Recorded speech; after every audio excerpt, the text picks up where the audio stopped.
ओ मुरली वाले कृष्ण कन्हैया, ओ मुरली वाले कृष्ण कन्हैया, तुम हो माखन चोर, मचा है गोकुल धाम में शोर, मचा है गोकुल धाम में शोर।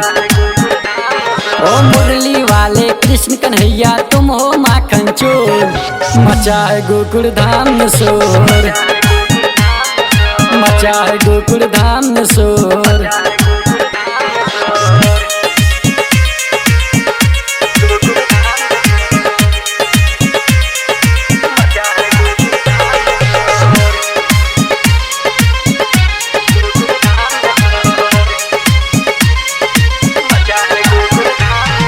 बंसी बजा गोपी के छेरे पनघट की ओर,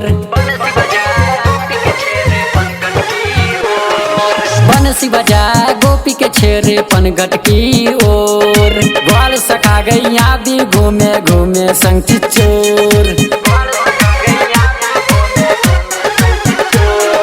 बंसी बजा गोपी के छेरे पनघट की ओर, ग्वाल सखा गैया भी घूमे घूमे संग चोर। ओ मुरली वाले कृष्ण कन्हैया, तुम हो माखन चोर, मचा है गोकुल धाम में शोर, मचा है गोकुल धाम में शोर।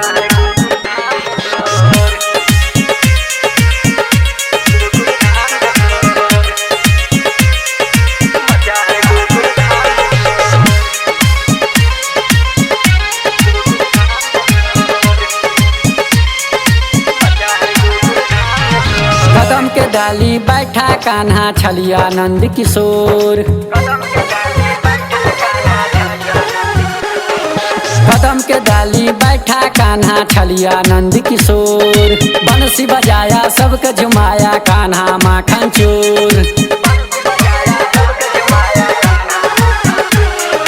कदम के डाली बैठा कान्हा छलिया नंद किशोर, बंसी बजाया सबके झुमाया कान्हा माखन चोर। ओ मुरली वाले कृष्ण कन्हैया, तुम हो माखन चोर, मचा है गोकुल धाम में शोर, मचा है गोकुल धाम में शोर। Recording by Jayshree recording studio Darbhanga.